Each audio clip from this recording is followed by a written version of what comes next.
This is faIRmageddon!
So here we have faIRmageddon, or Forward Audio IRmageddon. So what is IRmageddon? Well, it's an impulse response loader for guitar cabinets, impulse responses, IRs, as they're often called, or even bass cabinets. You can see there's 4 slots here, although we do have this pretty cool Consolidate feature, and we can even export IRs, so you can really load up to, an unlimited amount of impulse responses.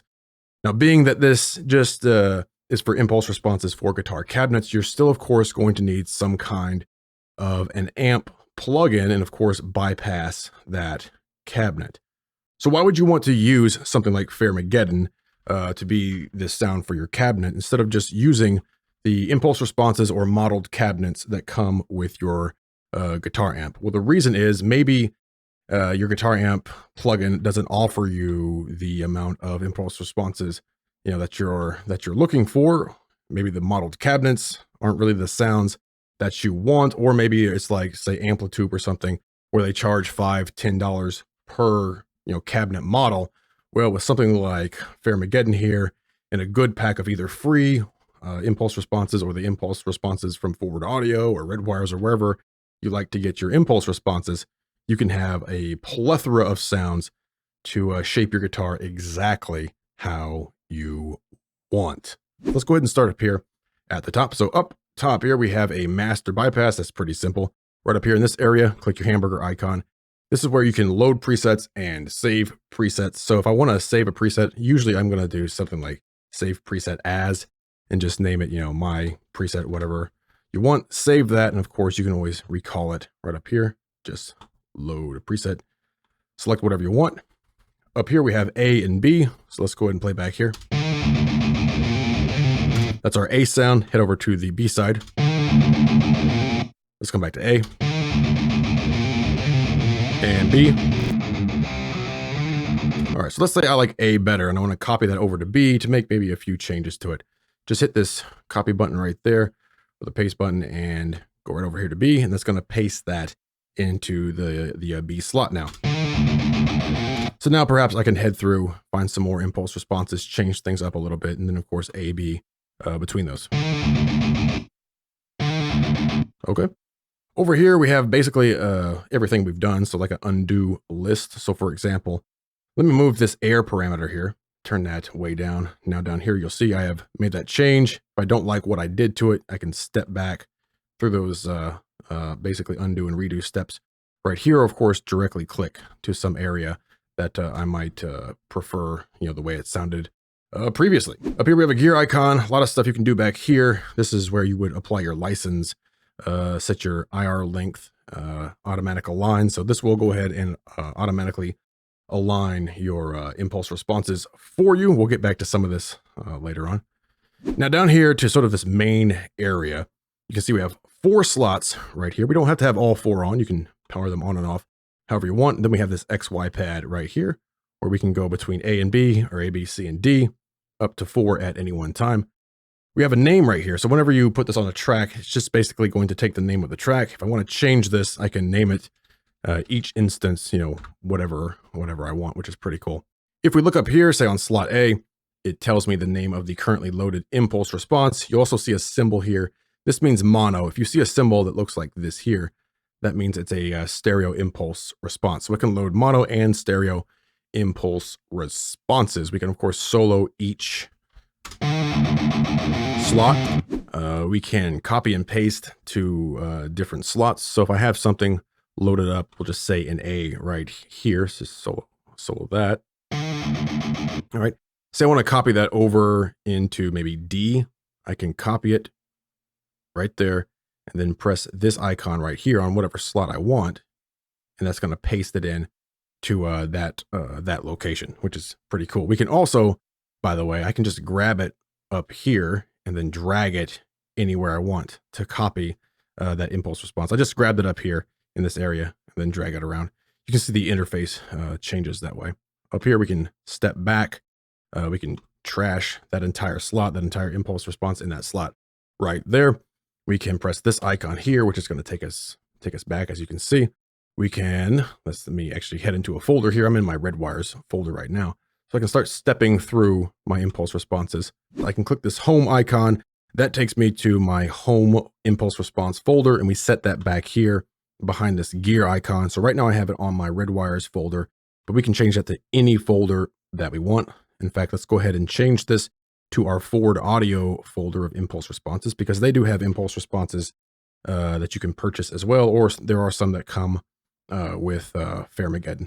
So I can say select that folder. Okay, that's my new home folder. Pretty cool. Just click out of that. Now, whenever I click home, it's going to drop me into my home folder right there. ABCD, what does that mean? Let me come in here and let's say this forward audio Marshall pack that we have here. So over here we have the rectifier, over here we have the modern rock, over here we have the post grunge. So let's be on slot A, we'll hit ABCD, boom. That takes me to the same location that I'm in whatever slot I happen to hit. It takes me to the same location on A, B, C, and D. Press this button right here to open the file system real easily and navigate to wherever you need to navigate to for wherever your impulse responses are located. Mine are down here. Let me just pop in here real quick. So libraries and impulse responses. So you can browse any folder that you want. So if I want to go to my red wires folder, I can just pop in here and find whatever I want that way as well. You can also just double click up here. That will bring up that same window. In F, that means flat list. So let's back up here a little bit. So you can see, let me go in here, by the way, so you can see this. So here's the folder right here, this forward audio. That is the home folder that we're in right now. So we're in this folder right here. Now within each of these folders are impulse responses. So of course, to get to them, we have to click into each and every folder, right? Well, what this F does is it makes a flat list of all the impulse responses that are contained within all of these folders. So I click F here. That's going to search through all of those folders and show me all of the impulse responses. So I don't have to actually go through every single folder. So that's a pretty cool feature there as well, as you can see. Now, if you have a really large folder, like some of my red wires impulse responses, which has thousands upon thousands, it's not going to load all of them up. The maximum as of now is about 1,000 impulse responses can be shown at one time. But that is what that does. That is your flat list view. We have more buttons to go through. Let's click this graph icon. And now we can see what this impulse response looks like. I can show it over here. I can show it over here. Of course, these are each, all different impulse responses. But just so you can see that there. All right. So we have this pre and this post. Now what this does is you can see we have sort of these EQ controls down here as well. Let me move this XY pad up here for now. So we have just solo this high pass. So we can cut out the low end there or the top end. We can shift it. You can see that in real time what's going on with that impulse response. You can also see it down here as well. So we can shift. I can control click any of these knobs to put them back to the center there. And again, that's for each impulse response. So I can do that to every single impulse response here and get just the sound that I want. In that pre and that post, we can turn off sort of that overlay for the pre, and then the post, of course, is any sort of post EQ that we're putting on there. We can show or hide that graph. You control click to get those out. So you can really customize your sound however you want. Then of course we have the impulse response view right here, as you can see for all of those. And then the total impulse response is right here for all 4 of these or all 3 of these or whatever you happen to have loaded up. Move this around, you can see how it changes, as you can see right down there. So that's pretty cool that you have that live update. So you can see this line here, and that's showing us that it's aligning all of these impulse responses automatically for us to that 1 millisecond mark. We can also come back here. We can change this to whatever we want. So 5 milliseconds, and you can see that down here. And then we can also adjust these individually if you want sort of that phasy sound, or you just want to set things up, however you prefer. So let's see what we got right now.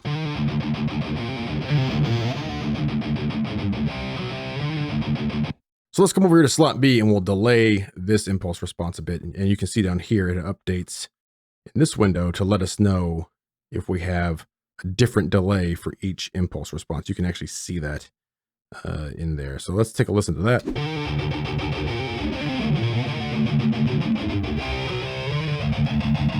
That may be the sound you want. It may not be the sound you want, but you can do all that right in here as well. Set up custom delays. You can also flip the polarity of each of your impulse responses right there.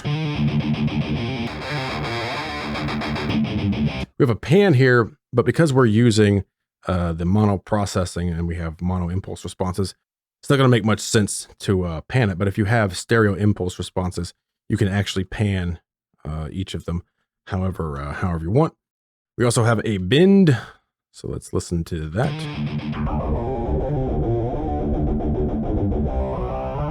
Sort of changes the pitch, sort of lowering it here, or we can pull back,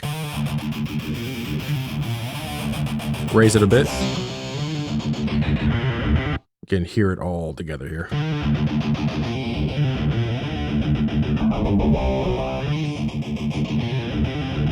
All right, so that's basically all of the controls of our slots there. We have our controls here in the XY. This is pretty simple to figure out. You can also zoom into that to, make your adjustments a little more fine if you need to do that. As we mentioned, we have this either stereo or mono processing. And for that, let me come over here and hear this stereo track here. So we're using a different amp here. Of course, we have the cabinet bypassed. Okay. So right now we have this in processing in stereo mode, and you can see that right there on our graphs as well. So whenever we're in the stereo processing, we have this stereo with control over here.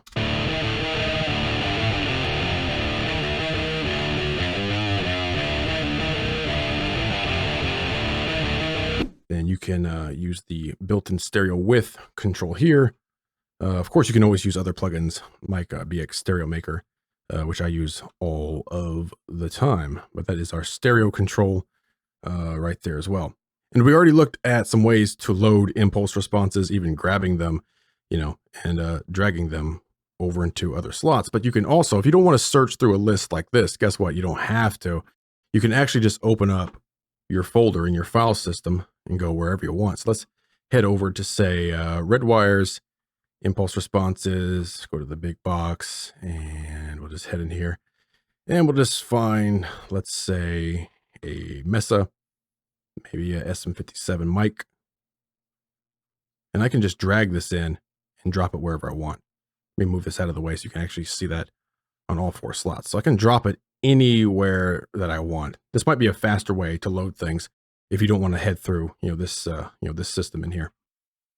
All right, just drag another one in. Simple and easy.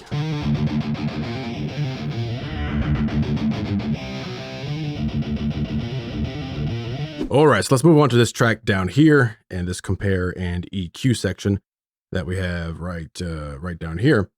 But let me also mention we can resize this interface however we want. We can also set the default scaling back here as well. So come down here to this compare section, go ahead and power this on. I'll clear this out for now. And what we can do down here is compare another impulse response to our total mix, or maybe to just, one impulse response, whatever you want to do, doesn't matter. Let's just, let's use 2 impulse responses for now. And let's just hear this here. Let me make sure I grab that properly. So then I can come down here and click my hamburger icon, and I can load up an impulse response like this. I can drag one in, but let's just come down here and we'll just find something in here. Electro voice, let's just say something in here. Go ahead and load that up. You can see it's loaded right here. Then whenever I play back, I can use this knob here to mix in this impulse response that we just loaded.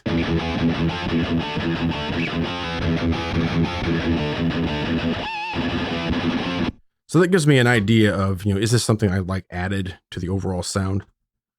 Go to 100% here.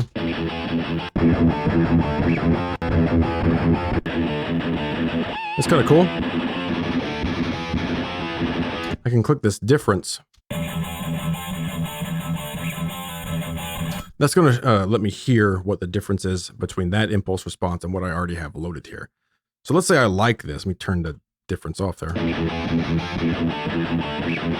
So if I like that, I can go ahead and put it in, let's just say C or D. I can do it by clicking just C. That goes ahead, that will go ahead and throw it there into C for me. Make sure I turn that slot on.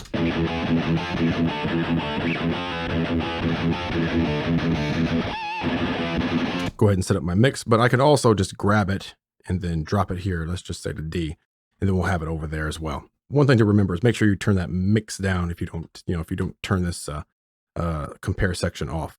All right. So now let's come down here and click this EQ button and go to the EQ match. So in faIRmageddon, we can actually have it EQ match to another guitar track automatically, which is pretty cool. Now, you kind of want a guitar stem, which means just a bare guitar track. If you have it, you could use just like a snippet of a song with mainly guitar being featured in the audio file. That might be okay if there's some drums in it or something. But ideally, you want a file that is just guitar. So I have a file right here. Go and play this here. Okay, so that is just a guitar track. And what I'm going to do to match this sound here to that guitar track, I'm just going to drag it in and drop it right there on the EQ match. We are good. So now we need to record a source to match it to, and we're going to use this right there. Just make sure I go ahead and click it there. Now, ideally, you'll want to raise your buffer for this. There might be some clicks and pops, but let's go ahead and do it. Just click source, and I'm going to play back at my DAW.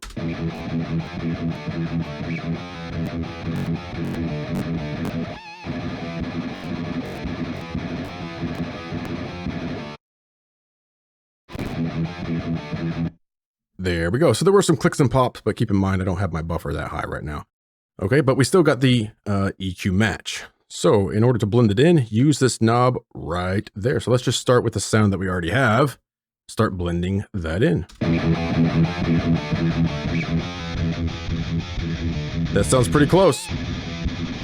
Of course, you don't have to blend in, blend into 100%. Change the resolution of that here if you want. You can see what it does to the actual impulse response that it's creating for us here.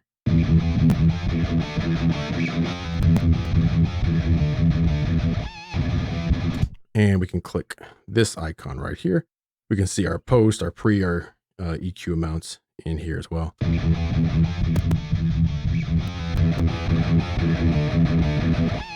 All right, so that's the pretty nifty EQ match feature as well. We go ahead and turn that module off.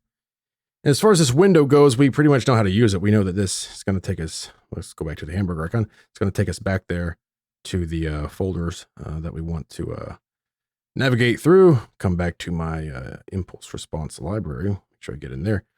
Forward and backwards, home folder. We know all that. ABCD, we know all that. Open the file system, flat. We know all that. And we also know these icons here and what happens, how it shows the resulting change to our total impulse response. All 4 of them in this case, or all 3 of them in this case. If I turn on another one, you can see exactly what happens as we go around this XY pad. So it's pretty cool that this actually gives us a live update in this view, or of course in this view as well. We can see that it changes, updates there in real time.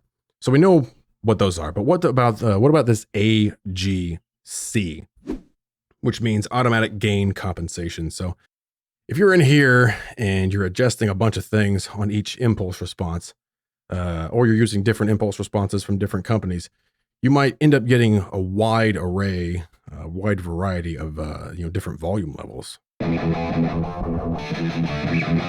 Well, the automatic gain compensation compensates for that. So if I turn this off, you might have some wide variations in volume. That's quieter.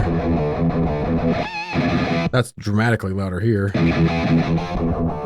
So with that automatic gain compensation on, it's going to level that out for us. You don't have to have it on. You can always try to compensate over here and stuff, for the overall output. But automatic gain compensation will compensate for, all the changes that you happen to be making on, each of your impulse responses. So that's what that button does. Control click to center that out. All right, so now we'll move on to this area over here, these knobs. Things like roughness, character, bite, cab size, resonance, and air. Let me load up an impulse response in here just so we actually have 4. Of course, you don't need 4. You can use as many as you want. But this is a pretty cool feature over here as well. We can customize the sound of our impulse response, our total, all of them right here as well. Let me center all of these out first so we can actually hear them. All right. So what do we have right now?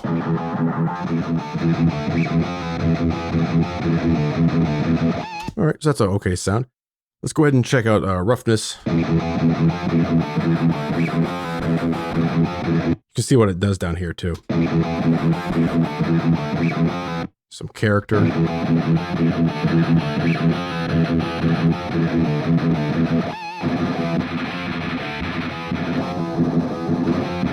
So our bite and cab size is pretty cool. Take it down. That's a great sound there. By making that cabinet a little bit larger, we get that sort of oversized cabinet sound and has a really nice low end to it.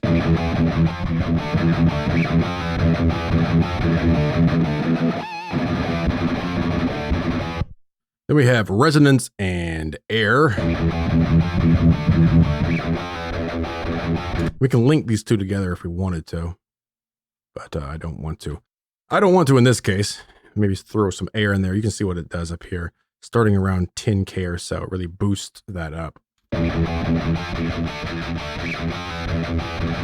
All right, so that's what all those controls do. Just use them to, of course, customize your sound even further from the controls you already have for each impulse response. You can really customize things, however you want.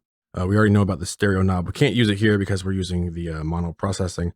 Then we have a mix. I don't know if you'll ever use this if you're using electric guitar, but if you're using maybe acoustic guitar going through an amp, or maybe going through a just cabinet simulation, you might want to blend in some of the dry. But this does is just let you mix in however much of your impulse responses, the total output that you want. So, of course, I pull that down. It's just the output of the amp with no cabinet. So it's going to sound awful in this case, but even has a mix knob if you want it. Then we come down to a couple of pretty awesome features to have included here. That's Consolidate and Export IR. So I'm going to come back to this track right here. Now let's say I need to add another impulse response to that. Maybe I'm using the compare feature. Maybe I just know what I want. Whatever it happens to be doesn't matter. So I want to load 5 impulse responses. Well, I can't because there's only 4 slots, but we have Consolidate. And what that's going to do is consolidate all 4 or however many impulse responses you have loaded It's going to consolidate all of those down into slot A here, and then we can load up, in this case, 3 more. So let's take a listen to our sound. We'll say we like that. All we have to do, hit consolidate. Slot B, C, and D are now empty, and we have our consolidated sound, our impulse response, right here in slot A. So let's listen to it. Sounds exactly the same, because it is exactly the same. So let's load some more impulse responses in here. Do it any way you prefer. I'm going to come into a folder here, and I want some ambient mics, I think. So I have some ambient mics here. What do you say we just grab, say, this one here, throw it into B. It's a pretty easy way to do it. Hear that? That's cool. So now we essentially have 5 impulse responses. Let's just keep going. Why not? Load up whatever you want. Let's come back here.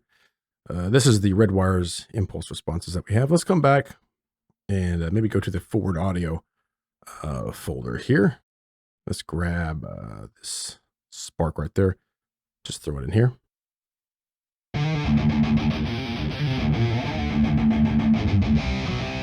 All right. So if I like that sound, guess what? Consolidate again. There we go. So again, B, C, D, empty, all consolidated right here. Let's listen to it. Same sound. So that's what, 7 impulse responses I think we used, 6 or 7 that we used.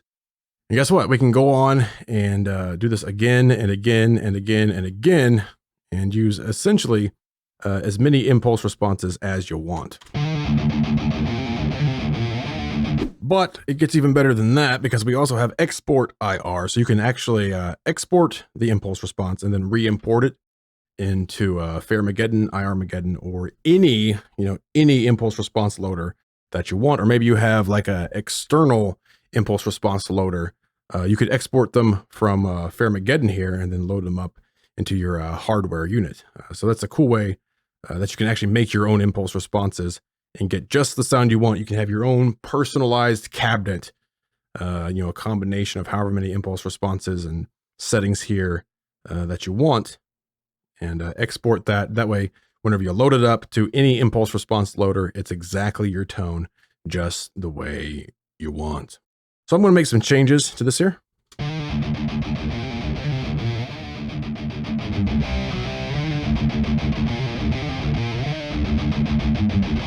That's actually a pretty cool sound. Let's export that impulse response. That's good. Export IR just so we can see how this works. Now we can put this on the desktop. We can put it wherever we want. I guess for now we'll just put it on the desktop, although I would suggest you put it somewhere else. Let's say my IR, and we'll save that. And then we'll have to look here on our desktop, and guess what? There is our impulse response that we just exported. Pretty cool. So what we'll do is I'm going to just hit consolidate here. So that way it empties B, C, and D, and we have our sound that we exported there right here in slot A. So I'll move Studio One out of the way. I'm going to grab my impulse response that we exported. I'm going to throw it over here into B. Okay. So now these two should, theoretically, sound pretty much the same. And they do.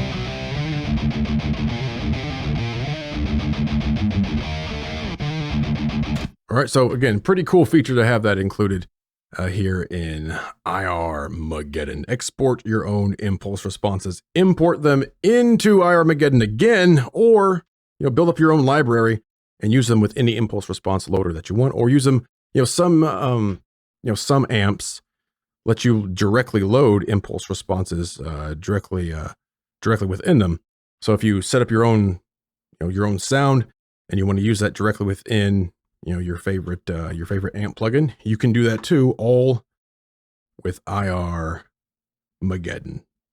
So that is everything you need to know about how faIRmageddon or IRmageddon works. I always like to call it faIRmageddon because that's the way it appears in my DAW, but you can call it IRmageddon, if you please. Hey, who cares? Just don't call me late for supper. Ha ha! I believe he's here to save us from ourselves. Anyway, alright, so that is faIRmageddon from Forward Audio. Be sure to check it out right over here. Read more about it, watch some videos, see some of the features, and even download the free demo if you just want to check it out first. Of course, the link will be in the description below. But this is faIRmageddon from Forward Audio.